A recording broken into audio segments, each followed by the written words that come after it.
What's up, y'all? I'm watching this press conference live. So,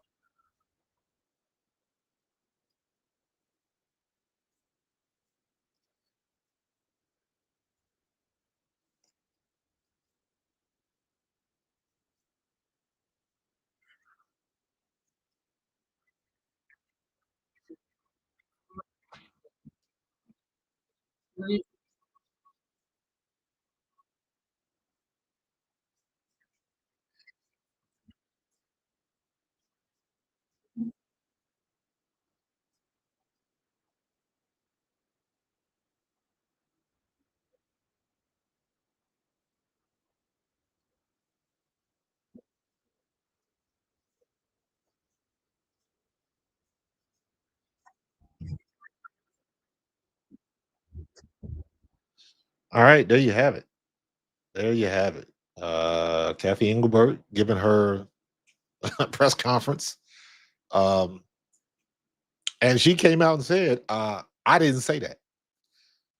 She was addressed about Napheesa's comments twice. She said the first time Malika Andrews asked her, that last time I think it was Andy Constable, but the first time she said there were inaccuracies. That's how she put it. There were inaccuracies. The second time when Andy Constable came through with it, she said, "Nah, I didn't say that." So she outright is calling Napheesa a liar. Now, I will say this: if you look at Napheesa's comments, if you look at what Napheesa accused Cathy of saying, and you just read it out loud, read it out loud. It do I let me say it like this: do I think that that sounds odd coming from her? I'll just say it like that.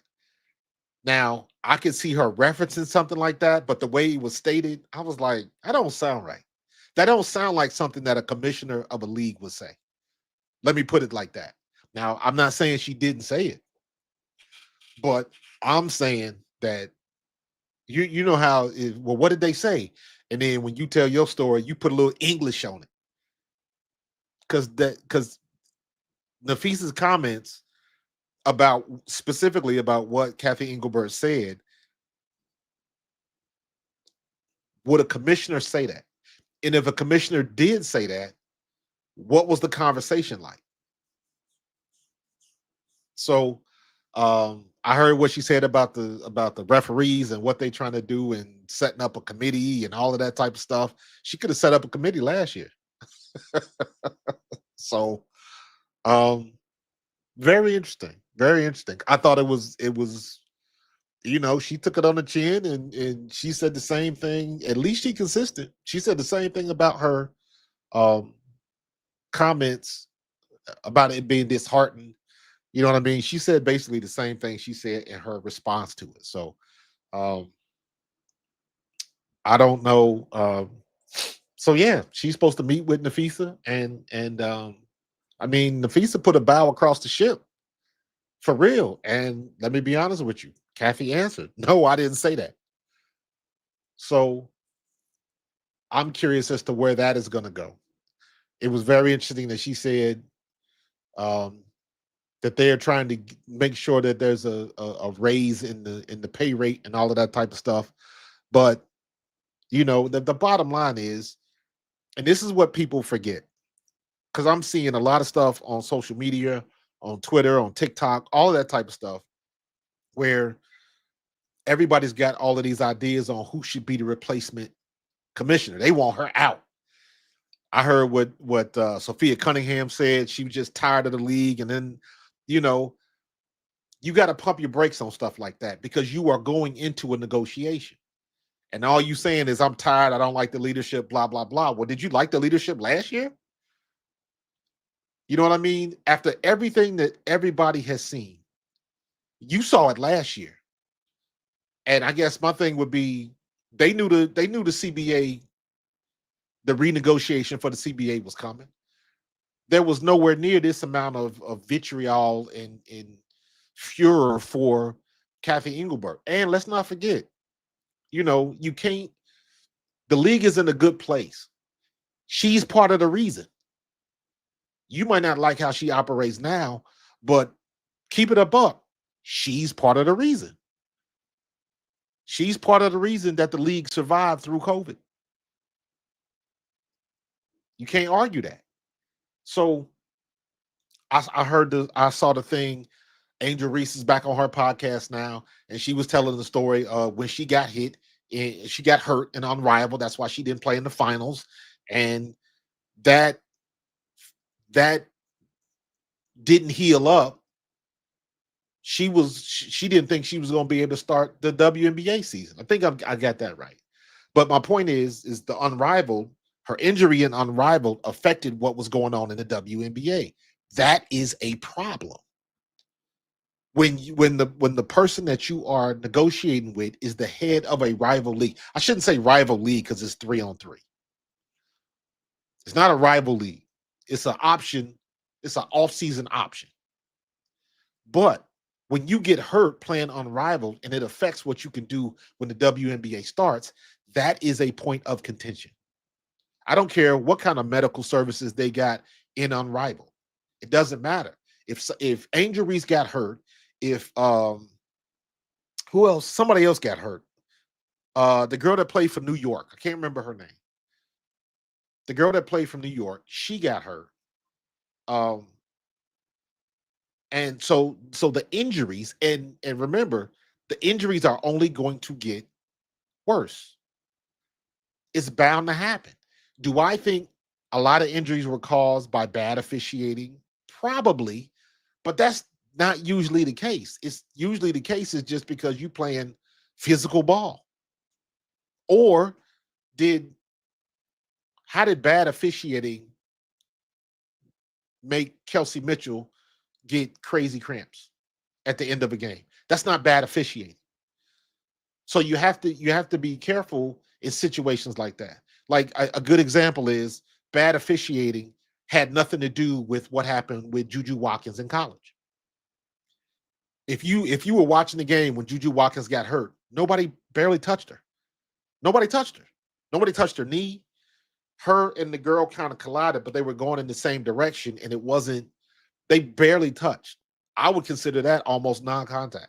And if you saw it happen, it just happened. She zigged when she should have zagged, and the expiration on that knee just went.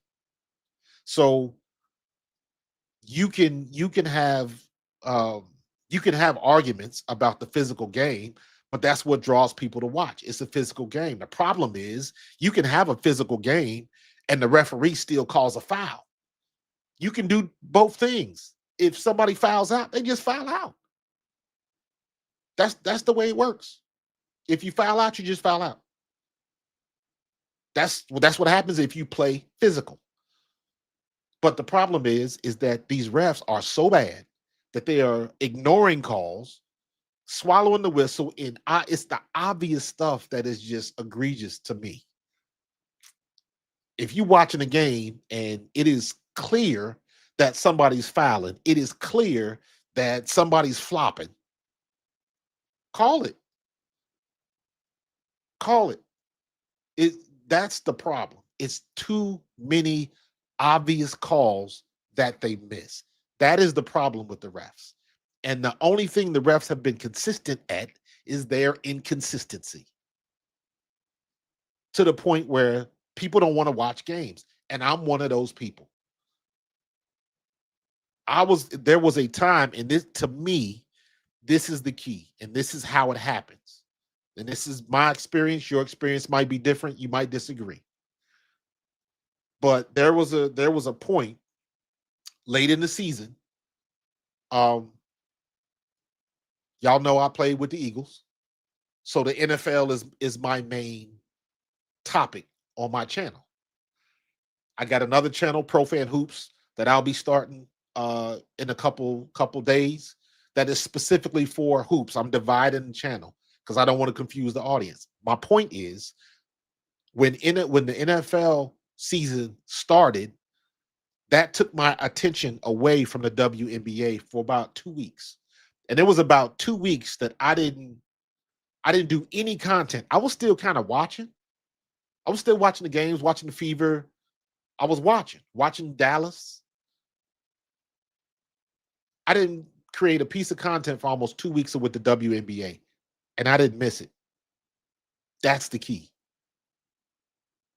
If I wasn't into it, if I wasn't invested in it, I would have kept it moving, and I would have left it there.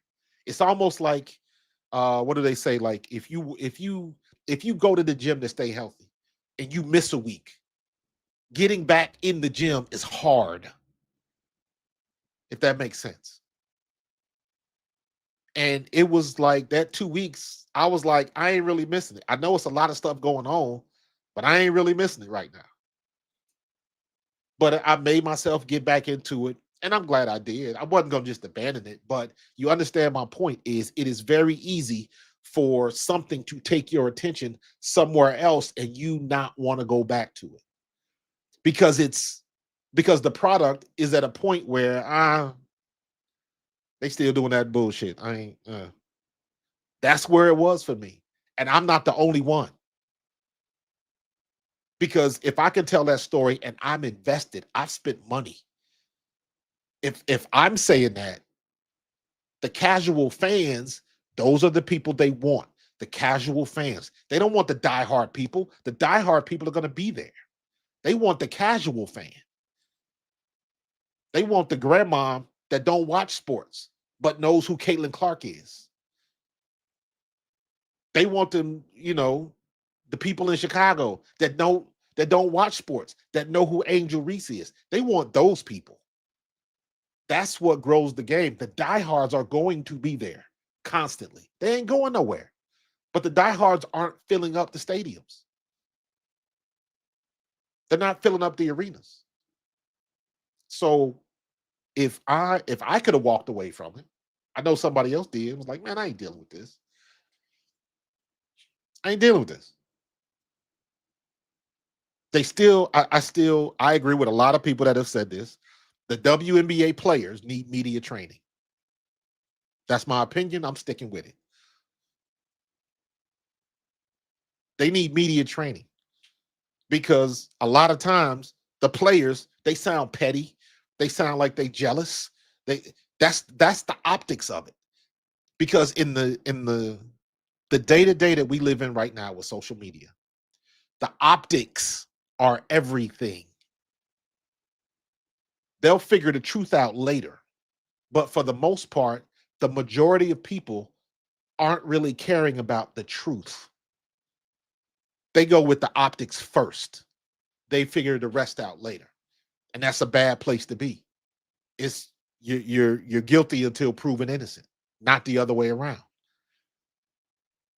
We had the situation, they throwing dildos on the court. They accusing people of doing inappropriate thing and racial things in the stands, and it didn't happen, it didn't exist. They making it up, but somebody took the story and they ran with it on social media, so it had to be true, and nobody bothered to do any homework. We know how the sausage is made when it comes to social media. I've been on both sides of it. As a player, and me now as a member of the content creator media. And in this day and age, what I do on YouTube can be more influential than what you would ever see on ESPN now, because everybody is seeing ESPN and Fox and all these other media head shows, Cal Hurd and all these other people that for the longest time, they were the top of the top. People are figuring out they full of shit too. They don't know everything. They get fed. They got a whole department behind them feeding them papers and stats and analysis. They don't know shit. They don't watch the games. They don't study the games. They cherry pick highlights. They cherry pick highlights.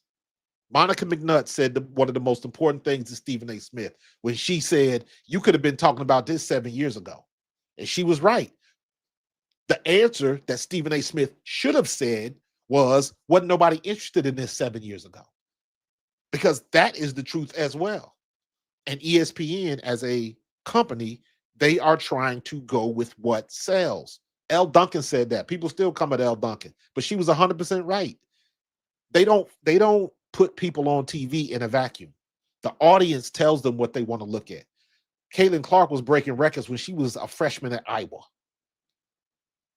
It didn't happen with the LSU game that people want to say that's what it was. No, it was before then. I saw the game where they played in the football stadium and sold out. I saw that game before she played at LSU.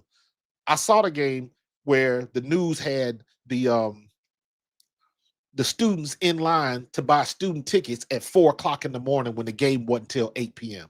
I saw that. I ain't never see that shit at LSU.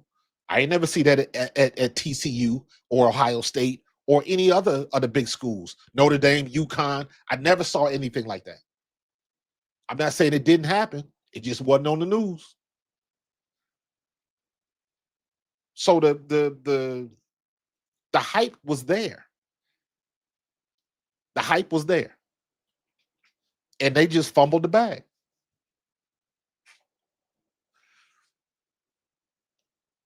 They just fumbled the bag. And I heard somebody say this. I think I seen this person on TikTok, and what they said was, if Cathy indeed said the stuff that Fee accused her of saying, she said how she put it was that means Cathy was comfortable saying what she was saying, which means maybe they was both talking grimy. Here's a good comp. Here's a good comp. When all of the stuff happened with John Gruden. John Gruden got kicked out of the NFL a couple years ago when Daniel Snyder got ousted from owning the Washington Commanders. Because the racial emails. I don't know if you remember that in the NFL, the racial emails. Emails got out. There was some racial stuff said in said emails. And somehow John Gruden's name got attached to something because his name was in the emails. And he was the only one that got punished at the time. Daniel Snyder has since been ousted.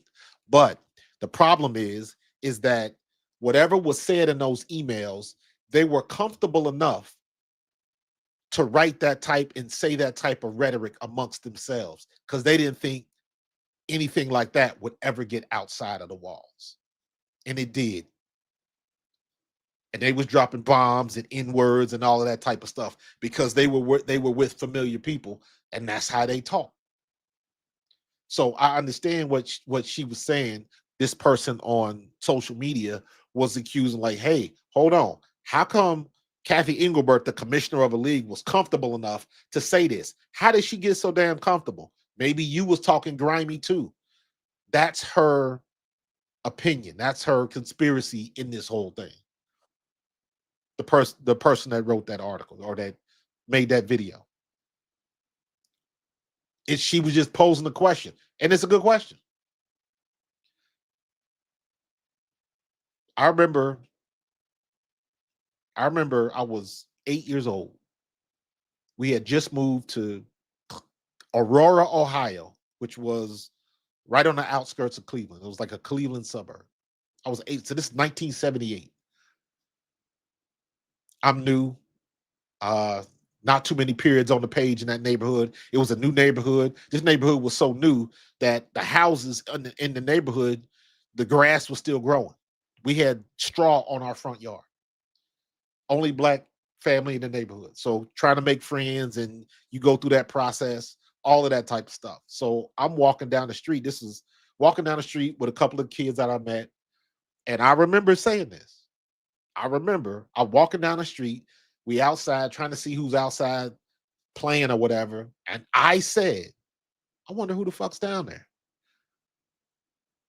Not realizing I was walking past my house and my mother was standing in the driveway. And my mom called me out. What you say? Get in the house.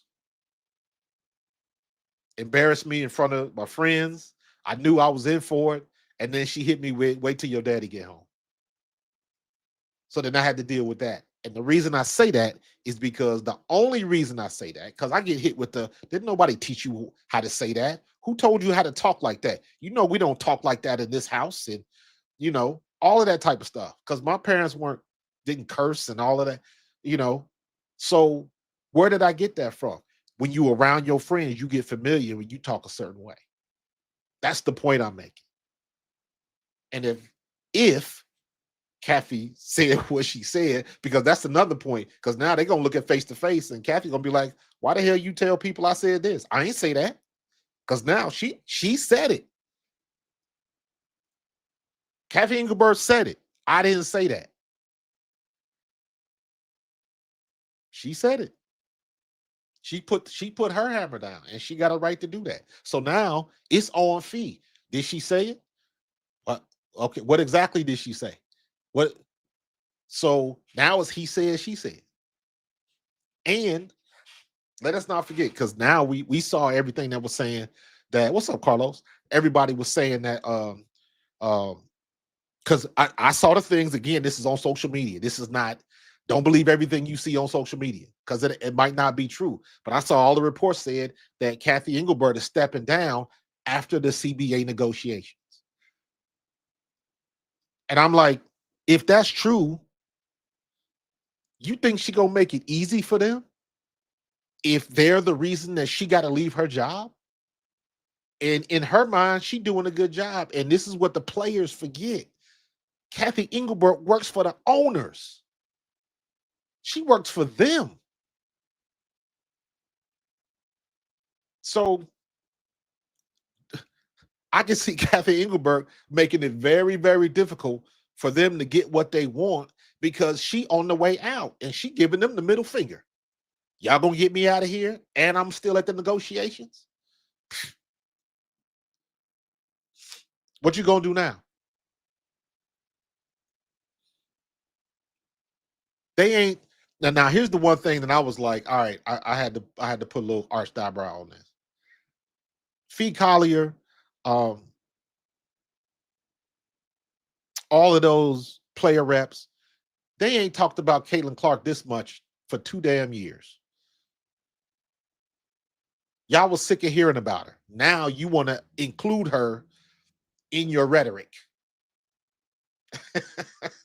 Ain't that funny? Ain't that a kick in the pants?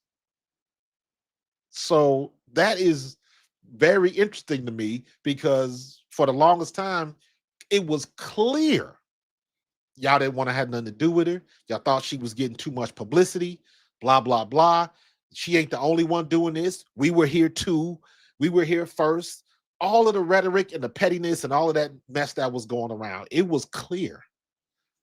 Y'all wasn't worried about the refs back then when they was knocking her on her ass, poking in the eyes and all of that type of dumb shit that they weren't calling. Marina Mabry knocked the girl down.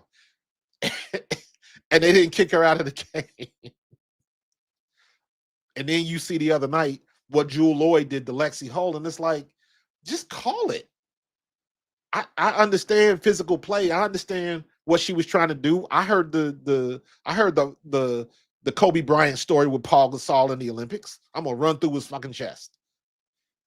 And he drew the foul and all of that kind of stuff. I understand the mindset of it, but it's up to refs. Call it. That was a flagrant. She meant to do it. She pushed off. She put extra on it. Call it what it is. They didn't want to do it.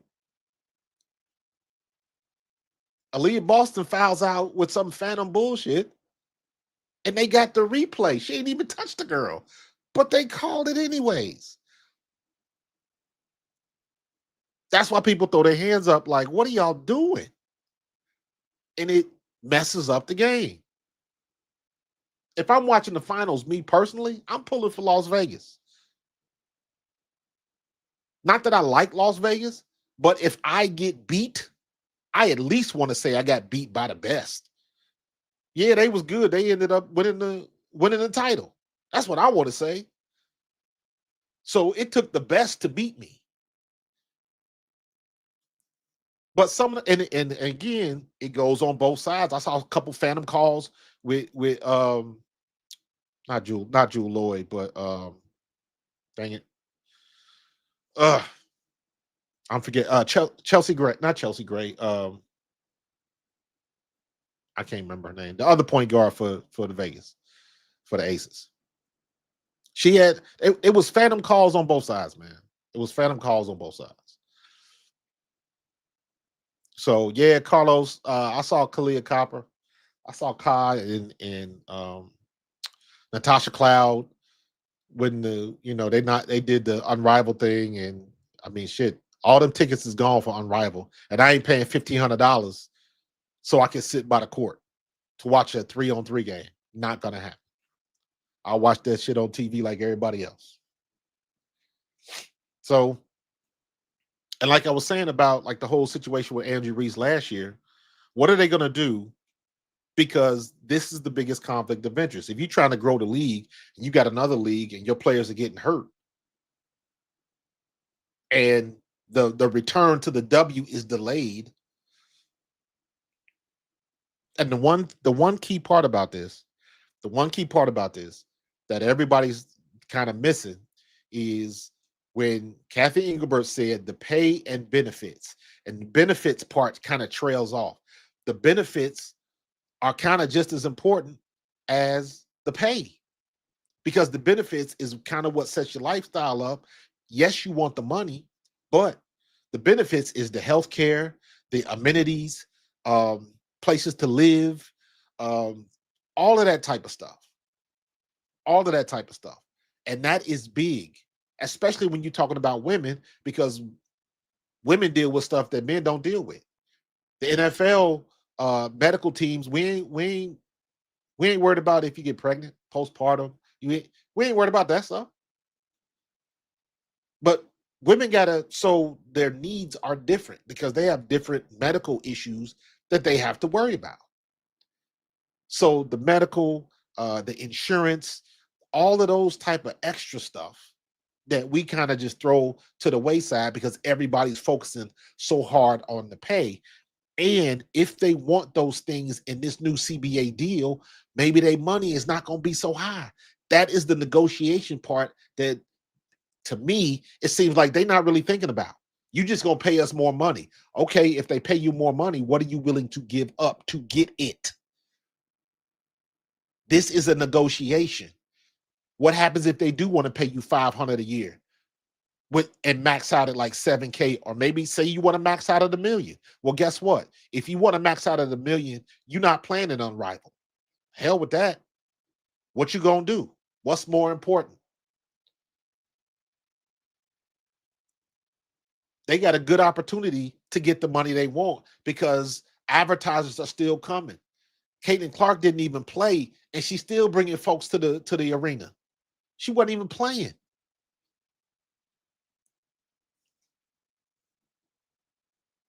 So the owners understand how much money they have potential for, but they got to come off some of that cash because they got to pay the players. But if the players want to make the money that they claim they want to make, they are going to have to give up some stuff. The players do not have all the leverage, like Napheesa likes to say, because if the WNBA folds tomorrow, the owners will still be okay. Not the players, though. Not the players. Caitlin Clark will be okay. Angel Reese will be okay. Paige Beckers will be okay. Sabrina Ionescu will be okay. Brianna Stewart, Fee Collier, and all of them people that own the league or got the big NIL deals, they'll be okay. Everybody else, not so much. Not so much. So while they talk big, we got the leverage, pay us what you owe, all that kind of stuff. To me, it seems like they forgetting the fact that this is a negotiation. They're not just gonna give you everything. And sometimes the optics make it seem like they are not skilled at the negotiating table. Everybody was bitching about that first meeting. They didn't like the way it went. They didn't get what they wanted, blah, blah, blah. And I'm like, who goes in a negotiation and gets everything they want? in a players union negotiation. That doesn't happen. That never happens. This might take 8, 9, 10 meetings. In the meantime, until they get a new CBA deal ratified, they not playing. Are they going to have a draft without a new CBA? Nope. So this could push everything back. So what that does is that puts some of the pressure on the players because they want to get back on the court. So it goes back and forth. I think Cathy drew her line in the sand. And even if she does walk away, it's clear that she's not walking away before the new CBA is done, because whether they want to admit it or not, Cathy might be one of their best friends. If she is truly advocating for the league, she got the ear of the NBA commissioner. That's a big help. So you got to come to some type of happy medium. I don't know how long it's going to take for them to get there. Yeah, the first meeting is just the feeler, man. It's the I know that. But after that stuff that I saw after their first meeting, remember when everybody was there, a show of force, and I'm like, you got everybody here. It's only one person talking. Y'all don't understand. Clearly, y'all don't understand how these things go. Clearly. Most of the people in the room have never done this before. And the less you say, the better. I don't need to see Angel Reese on her podcast talking about her and Dejanay talking about, you need to come to the meetings. Yeah, I need to go to the meetings. Keep that part to yourself. I don't need you telling everybody you was hurt from Unrivaled and thought you wasn't going to be able to start the WNBA season. Keep that shit to yourself until you got the bag. Shut up. Y'all talking too much. You giving the game away. Anything you say can and will be used against you at that negotiating table. They will pull up her podcast and say, wait a minute, didn't you just say that you was hurt and you didn't think you was going to be able to start the WNBA season? What's to say that won't happen again? So sometimes you got to just pipe down, get the work done first. And it seems to me like a lot of the players are really clueless on how this negotiation thing works. They ain't got to give you shit because you want to play basketball. If you think it's so easy to start another league, try it. I keep hearing this. If Caitlin Clark was to start her own league, they would leave tomorrow. Do you think Caitlin Clark wants that headache? Do you know how hard it is to do that? Yes, there would be probably a bunch of people that would jump on board, but do you really think like she wants that headache? All that girl want to do is play ball. That's all she want to do is play ball. And she get dragged in a whole bunch of all of this shit. You already know because Caitlin Clark don't say shit. The only thing you hear is, well, how come Caitlin Clark didn't say nothing? How come Caitlin Clark didn't do that? She don't want that headache. If she did, she would have done it. Can you imagine if Caitlin Clark ran her mouth like Sophie Cunningham? You think they hate her now. But that's not her. So, and again, they there was a there was a whole lot of people hating on Caitlin Clark last year. Now you want to put her name on the ledger. Caitlin Clark is making this much money and bringing all of this to the league. Y'all knew that shit last year. You didn't even want to acknowledge it. Now you want to be her friend because you need something. That's like being a bully to the nerd in school, and then you find out her parents are really, really rich. Now you want to be friends with her? Get out of here. Y'all played yourself. The WNBA players played themselves in that aspect. because you can't tell me that they didn't treat the girl bad, that they was trying to get it out, trying to get the digs. Y'all forget the rookie year when the girl from um who was it? The girl from Seattle punched her in the throat during the game. Didn't call anything. Didn't call anything. And let me be honest with you, and this is just the personal thing to me, and I like Angel Reese, but miss me with all of that. You want to be hugging up with Alyssa Thomas, and she slams you on your damn neck. Now, if you would have been turned a certain type of way and she would have blacked your eye, would you still feel the same? Like, miss me with that. But the stuff like that just showed that they had some type of agenda and they was feeling some kind of way about Clark.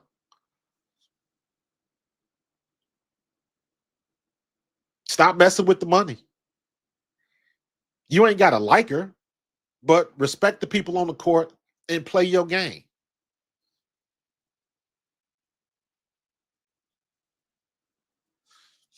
So, yeah, I saw LeBron trying to do a thing, but it LeBron is in a situation where everybody's starting to hate on LeBron too. Not starting, they've been hating on LeBron. So, but LeBron is in a different situation. If LeBron starts a 5-on-5 league, do you think it's going to be people from the NBA that's going to jump to that league? You going to walk away from NBA money? Now there might be some players that aren't making a lot of money. Then you got to look at, okay, if it's Saudi backed, do they have oil money that they want to almost like the Live Tour? Is it going to be something like that? I don't know. I don't know. But at the end of the day, I don't care who starts the league. If the league is paying right, people going to jump ship. People going to jump ship. I'm not a big fan of Unrivaled because I don't really dig 3-on-3 basketball. I tried to watch it in the Olympics. I just couldn't get into it.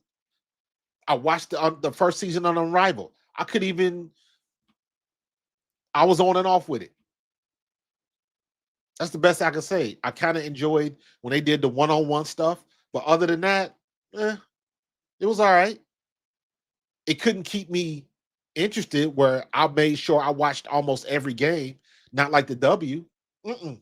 I enjoy NCAA women's better, and I enjoy the WNBA better than Unrivaled. And that's okay. It ain't I'll watch Unrivaled this year because I know Kelsey Mitchell is playing. So I'll watch her. All the other stuff, not really interested. Just don't do it for me. I want to see real basketball.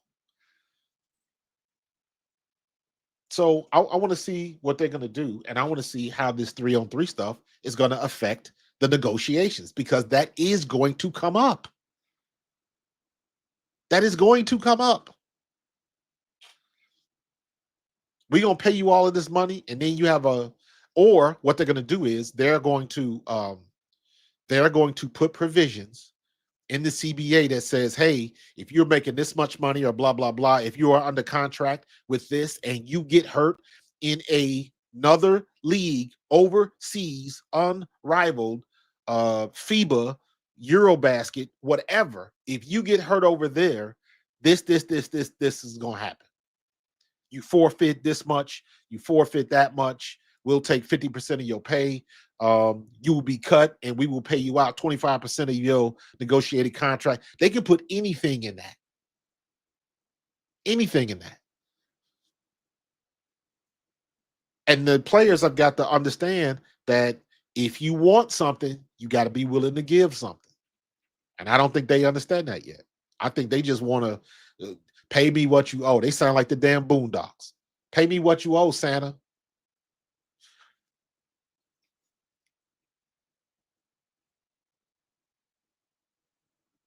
Yeah, we'll see. We'll see. Let me that's a good point. But here's the problem with that.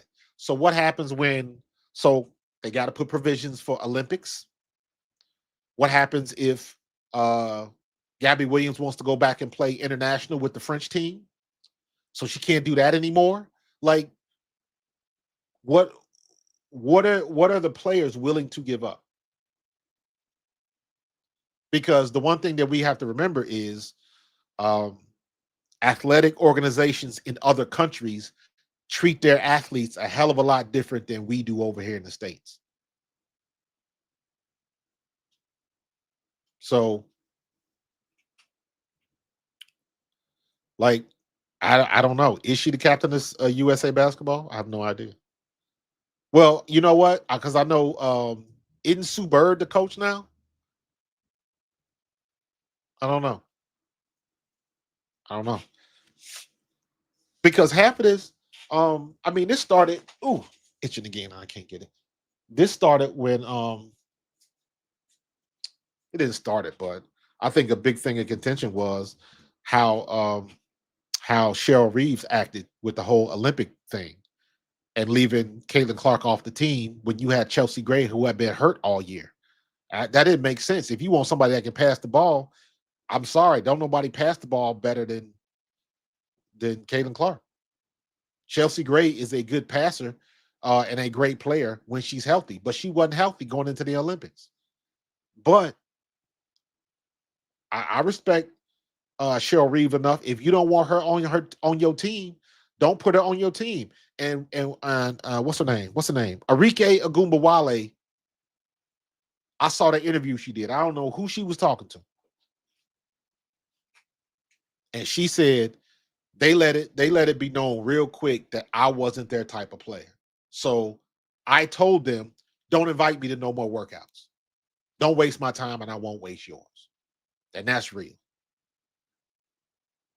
But when I saw Arike say that, I was like, Coach wants certain type of people. Coach wants a veteran team. Blah blah blah blah blah. So that's the type of team she wanted, and they won. They won by 6 inches. If Gabby Williams' foot was not on, it was 6 inches back. That's a three, and it might be a different outcome.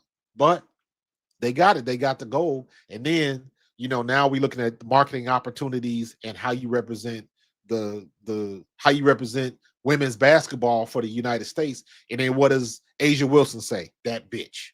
And I'm like, are you kidding me? You just said that on the Olympic stage.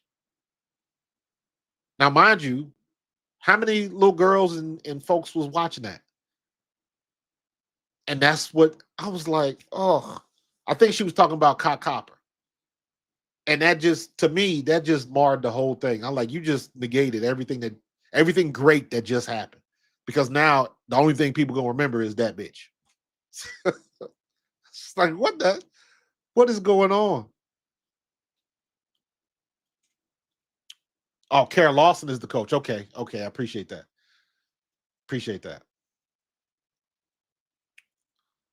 Neka wanted her and her sister on the team. Well, Neka Agumake is the bomb. Chinny Agumake, can she still play? I don't know. I'm assuming you're talking about Chinny. Is there another? Is it Chinny or Chine? Chine Agumake. Um, is there another Agumake sister? I don't know. But at the end of the day, it was politics. It was politics. I think Christine Brennan was 100% correct. If they really wanted to make the explosion of the WNBA even bigger, Caitlin Clark should have been on the team. But if she didn't want her on the team, that's her right. And I agree. I thought it was a missed opportunity, but they did all right. They won the gold. So, you know, they won the gold, but they lost the marketing opportunity.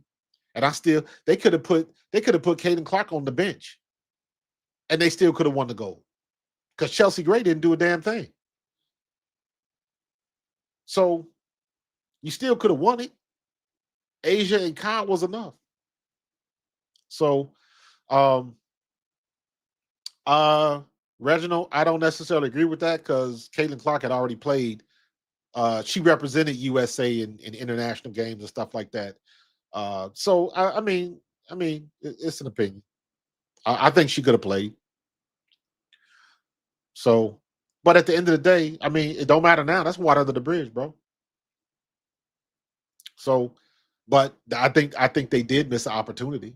I think, and let me tell you why I know the conversation must have came up because if it didn't, if Cheryl Reeves was solid on her stance, the conversation had to come up, or or um, or Dawn Staley wouldn't have said what she said on the Today Show. Y'all remember that? Was it Today or Good Morning America? One of them shows, when she was like, if we were to do it again, maybe would have thought a little bit differently. She was trying to backpedal a little bit and smooth it out. So, um, you know, it is what it is. Reginald, you're not wrong, but some of the people that was on the team couldn't handle the physical play either. So, like I said, it's water under the bridge. They made their decision. At the end of the day, they got the goal. But you know, it is what it is. But they better come correct with this, with these negotiations, because I don't think it's going to end the way they think it's going to end. I just don't. I just don't. I think um, they are not realistic with what they got to do, and they are not just gonna. We have all the leverage. Give us everything we want. I don't see that. I don't see that happening. I don't see that happening at all. So, but it was a good press conference. I thought it was interesting. I thought Cathy. I was a fan of Cathy Engelbert, because the first time I watched, um, when I watched the draft 2 years ago, um, when I knew I was going to be invested in the WNBA, like really watching it. I've watched it. I've told the story about Kelsey Mitchell. She's from my hometown. She's from my high school. I knew her father, all of that type of stuff. So the whole thing with Kelsey Mitchell is kind of personal to me. But Kelsey Mitchell was the only reason I was watching the W. I did not watch other teams. I wasn't paying attention to the league. I was watching Kelsey Mitchell, period. But when I started watching the NCAA women's, and then I started watching Utah, and then I started watching Iowa, and then LSU. I was a big fan of LSU. And of course, Dawn Staley, the Philly girl, watching South Carolina. I got into watching women's basketball, and I enjoyed it. Notre Dame, everything that was going on. Silas Swords is one of my favorites at Michigan. Um, I enjoy the women's game more than the men's game, and I followed them all the way into the W. Can't wait to see what happens with Juju when she comes back. She's not playing this year. Is she gonna come back for another year for USC, or is she gonna go straight to the W? I would thought she was gonna come back to the W, or to the USC.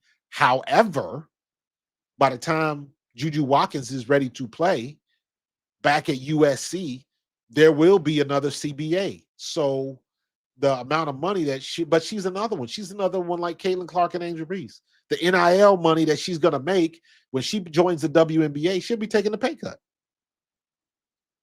So it's just, and that's why I got respect for people like Caitlin, for people like Angel, for people like Paige, like Juju's going to have. They are playing for the love of the game. It ain't for the money. Because every time they step on the court, they taking a pay cut. So I want to see him get better, and I want to see him really take over the league. Can you imagine? If can you just imagine if Indiana Fever would have made the finals without Caitlin Clark? What do you think they would have been looking like next year when she gets back on the court? Kelsey Mitchell finally got her flowers of being one of the best players in the league. But and this is the problem. Everybody when it says the diehards say, "Oh, we've been watching Kelsey Mitchell for years." Guess what? Nobody knew, or nobody wanted to give her props. Hell, she was the MVP candidate, and the WNBA didn't even put her on the media.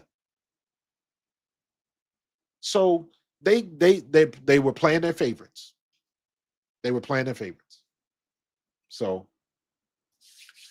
no, I was in here's the timeline with Kelsey. When Kelsey was in high school, and when she eventually went to O State, I was up here.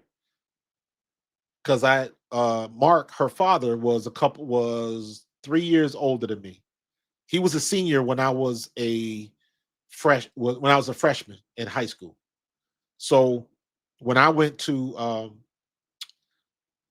our senior year, we won the state title in Ohio, and we were in the USA Today top 25 teams in the country. At one point, we were the 10th ranked team in the country. We were good. And then we lost. They kicked us out. Then we went state. And then they, at the end of the year, we were ranked like 17th in the country or something like that. Right. But uh, the rules said, recruiting rules said, a team cannot entertain scouts and recruiters until after your season is done. That was the rules. So if you go to the final game, if you go to the championship game, you can't talk to scouts until after the state championship. The week after the state championship, I got mono and got sick. So I missed George Perlis from Michigan State. I missed all the recruits that were in school. I was eventually going to go to either Indiana State or Toledo. And then now here's where Mark comes in. Here's where Big Mark comes in. Because Mark was the offensive lineman. So we called him Big Mark. He was my frat brother, Alpha Phi Alpha. He pledged me, all of that stuff. Row Ada chapter. Shout out to my rock hard Row Ada brothers from Eastern Kentucky. We had a very close-knit high school. If you went to college, if you went to the military, if you went away when you left high school, when you came home, you came back to the high school to see what was going on, to talk to your teachers, to talk to your principals, because everybody was invested in us. My high school was the shit. Princeton High School, put your hand over your heart every time you say it. So I'm working out, have not declared yet. We had a pretty good weight room for the time. So when everybody came home for holidays and stuff like that, everybody came to the school to work out. I see Mark in the weight room. Hey, what's up? Blah, blah, blah, blah. What's going on? You signed with anybody yet? No, I haven't said, hey, why don't you roll down to Richmond with me? Richmond, Kentucky is where Eastern Kentucky is. Why don't you roll down, meet Coach Kidd, let him talk to you? Okay. So I rode down there with him. And they offered me a scholarship on the spot, full scholarship. I didn't even understand what was happening. And Coach Kidd told me, we did not recruit you because we didn't think we could get you. He offered me a scholarship on the spot. So if it wasn't for Mark Mitchell, I would not have gone to Eastern Kentucky. I would not have had the career I had. Mark Mitchell was the guy that guided me to my best game as a college athlete, 37 carries and 300 yards against Marshall. He was the offensive lineman, and he just said, follow me. And I ended up with 300 yards on the night as a red shirt freshman. And that's where it started. And then I pledged Alpha. He was one of my big bros. He was the DJ. He was the campus DJ. So I would always carry his gear. Back then, it was milk crates, and you didn't have the digital stuff that you have now. We had to carry all of that stuff loaded in the car. So I was always one of the guys that helped them out. And then one summer, we all in summer school, me, my roommate Doobie, my other frat brother, Kelly Blunt, we all get in the car with him. We drive down to Memphis, and I was in his wedding. So I'm saying all that to say, Kelsey Mitchell is personal. When Kelsey came up, I was here in Philly. I just played with the Eagles. I met my wife, stayed in the area. So I was up here. So I didn't get a chance to see. I've never met Kelsey. But the affinity is from her father, period. So I will, on the strength of Big Mark Mitchell, I will always support Kelsey Mitchell.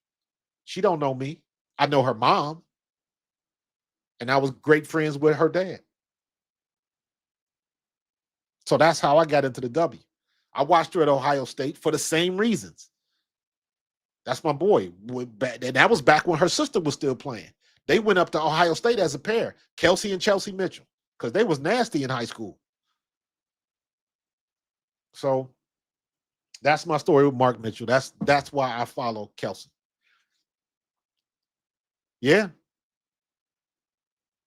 Yep. Versus Twinsburg. Absolutely.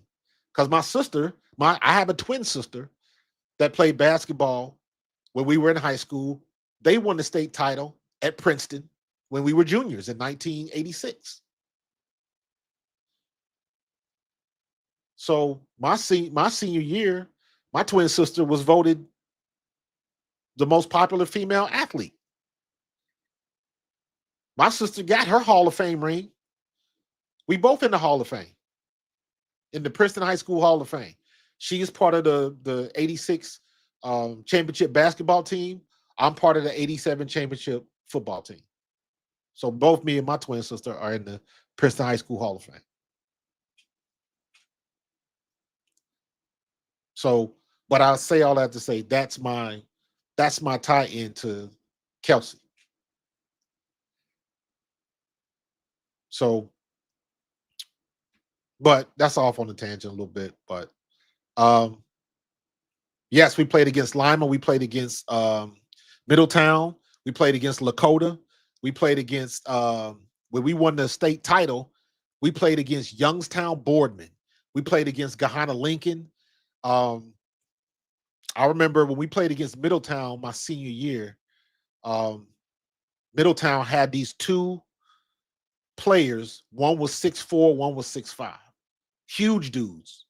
Man, we ran through them.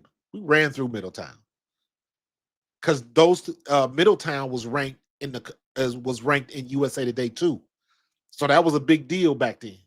USA Today was everything.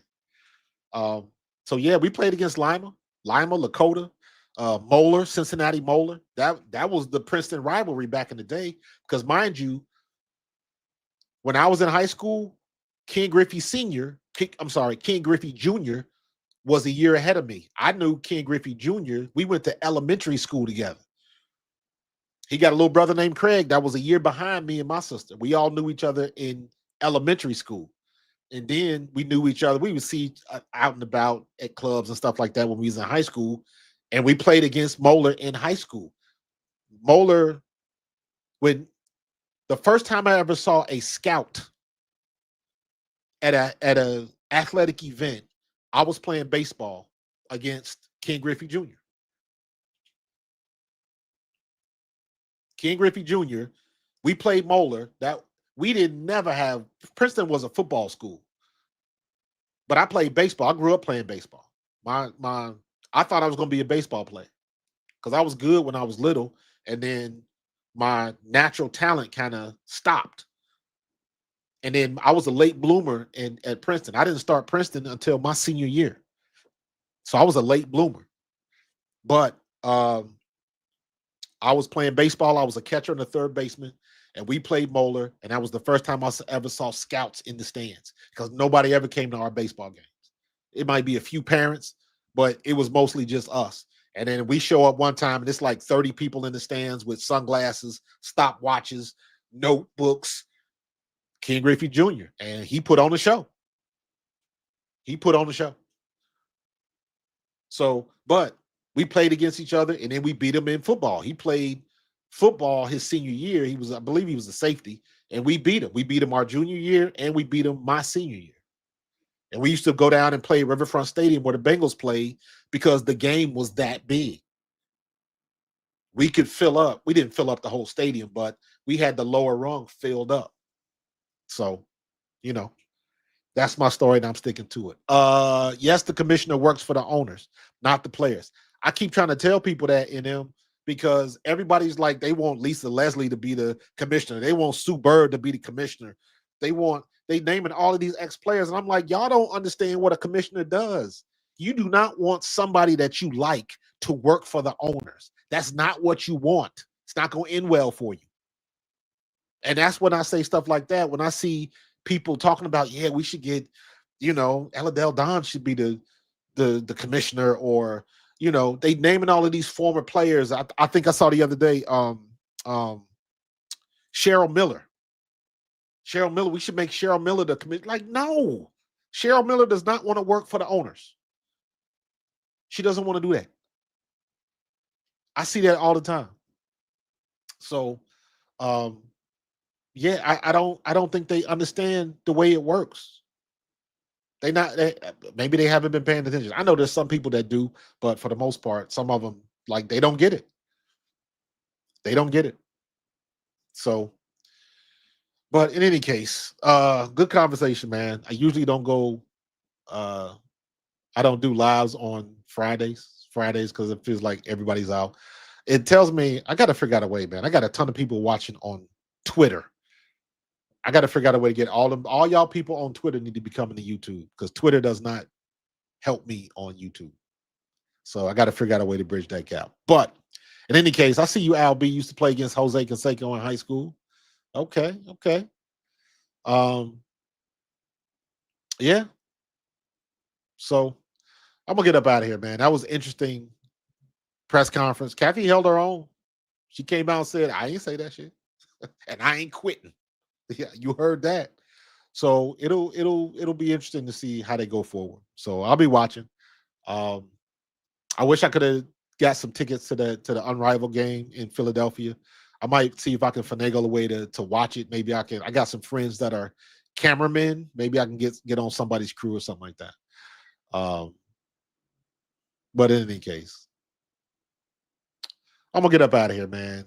Good conversations tonight, man. Good conversations tonight. So I'm gonna get up out of here, man. I'll have some more stuff for you this weekend. Make sure you check out me and Tone.